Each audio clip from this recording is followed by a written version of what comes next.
Olá, meus amigos. No estudo de hoje, do livro Pão Nosso, vamos trazer a reflexão sobre o capítulo 33, onde Emmanuel, então, nos traz como título Trabalhemos também. E o trecho de reflexão de hoje, ele busca lá em Atos dos Apóstolos 14:15. E dizendo: Varões, por que fazei essas coisas? Nós também somos homens, como vós, sujeitos às mesmas paixões. O grito de Paulo e Barnabé ainda repercute entre os aprendizes fiéis.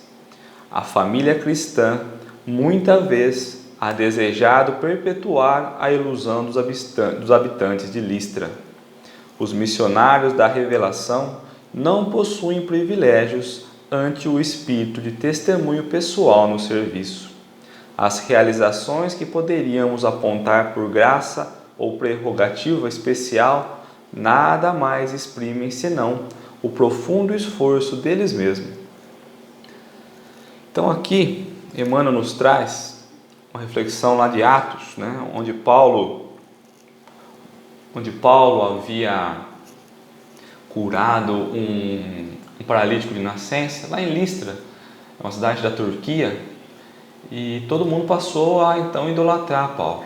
E Paulo então disse que não, que todos nós somos iguais, com as mesmas capacidades, que não existe essa idolatria, não tem o porquê ser isso, O que existe sim é um esforço de cada um em se melhorar, em evoluir, em crescer, em servir, em buscar ali, em aprender as coisas que o Mestre nos deixou, que Jesus nos deixou.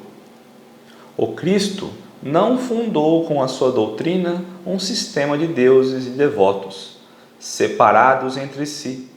Criou vigoroso organismo de transformação espiritual para o bem supremo, destinado a todos os corações sedentos de luz, amor e verdade. Então Jesus não veio aqui entre nós para fundar ali grandes instituições, nomear deuses, criar devotos. Pelo contrário, ele veio dar a todos os sedentos de amor aqui, de luz, amor e verdade, todos aqueles que buscam o amor, a luz, que buscam a verdade, a possibilidade de crescer, de se transformar. Jesus então veio ser o exemplo, veio ser o nosso caminho, a nossa verdade, a nossa vida. Jesus veio ser o espelho, nos mostrando a necessidade de transformar, de evoluir, de aprender, de caminhar. No Evangelho, vemos Madalena arrastando dolorosos enganos, Paulo perseguindo ideais salvadores, Pedro enganando o divino amigo, Marcos em luta com as próprias excitações. Entretanto, ainda aí, contemplamos a filha de Magdala renovada no caminho redentor, o grande perseguidor convertido em arauto da Boa Nova, o discípulo frágil conduzido à glória espiritual e o companheiro vacilante, transformando em evangelista da humanidade inteira. Então, quando nós olhamos os evangelistas, os grandes nomes do cristianismo redivivo, nós vamos entender e vamos compreender que os evangelistas eram pessoas simples, pessoas normais, que ainda erravam, que hesitavam nas suas escolhas, mas que aprenderam, colocaram o seu olhar ali para o Cristo, entendendo que o caminhar deveria ser diferente, olhando os erros do passado e corrigindo no futuro, e se transformaram em grandes nomes aí. Não é porque foram os escolhidos de Jesus, pelo contrário, é porque eles conseguiram colocar os olhos do sentimento na vida no mundo, nas expressões mundanas. O cristianismo é fonte bendita de restauração da alma para Deus. E quando nós olhamos aqui como fonte bendita, fonte então é aquela nascente de bênçãos, nascente de oportunidades. O cristianismo nos tira, então, com o Espiritismo, nos tira o véu e nos faz sentir e entender as palavras de Jesus. Buscando ali, então, os ensinamentos do Cristo no cristianismo, a essência, os conhecimentos, aquilo que nos alimenta, a fonte bendita.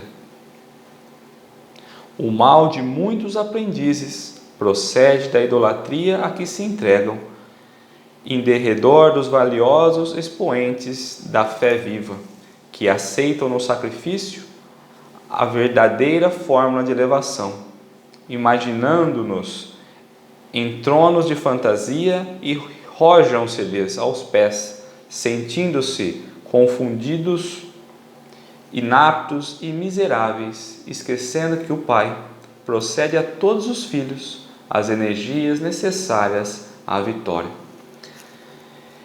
E nós ali, que ainda estamos no caminho, aprendendo, preferimos escolher nossos deuses, idolatramos uns que estão mais bem preparados, outros que têm um maior destaque, e esquecemos que Deus é sempre o mesmo Pai justo e misericordioso, e que Ele fornece a todos os filhos as ferramentas necessárias na evolução. Então nós não temos nada diferente um do outro.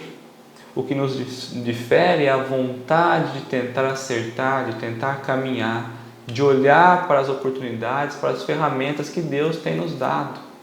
Quando nós olhamos um irmão que se destaca um pouco mais no caminho do bem, a ele devemos olhar sim, mas não ficando ali parado, inapto.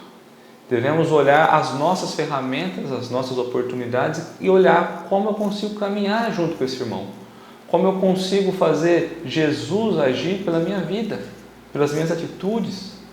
Porque Deus, Ele é justo, então Ele dá a cada um o necessário para encontrar o caminho junto a Ele, junto ao Pai, através das palavras de Jesus. Naturalmente, todos devemos amor e respeito aos grandes vultos do caminho cristão.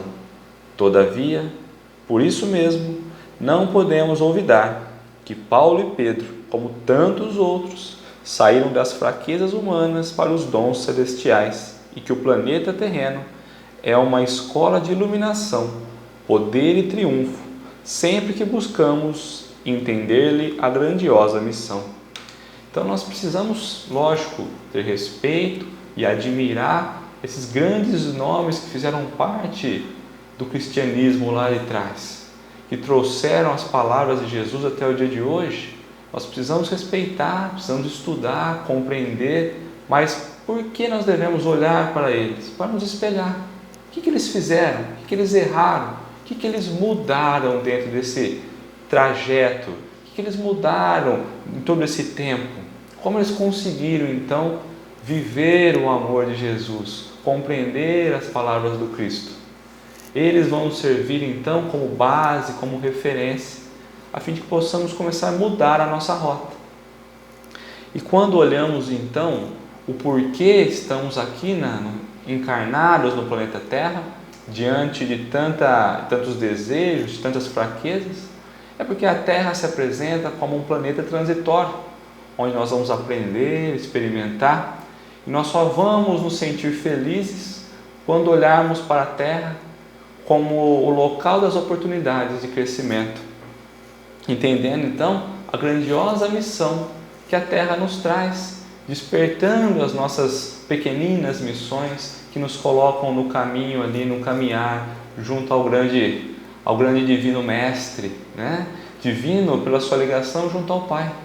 Que possamos entender que a nossa missão e a nossa função enquanto aqui encarnados é buscar crescer, compreender, entender, nos espelhar nos grandes nomes, a fim de que possamos caminhar, fazer florir nos nossos corações o verdadeiro amor do Pai. Muito obrigado.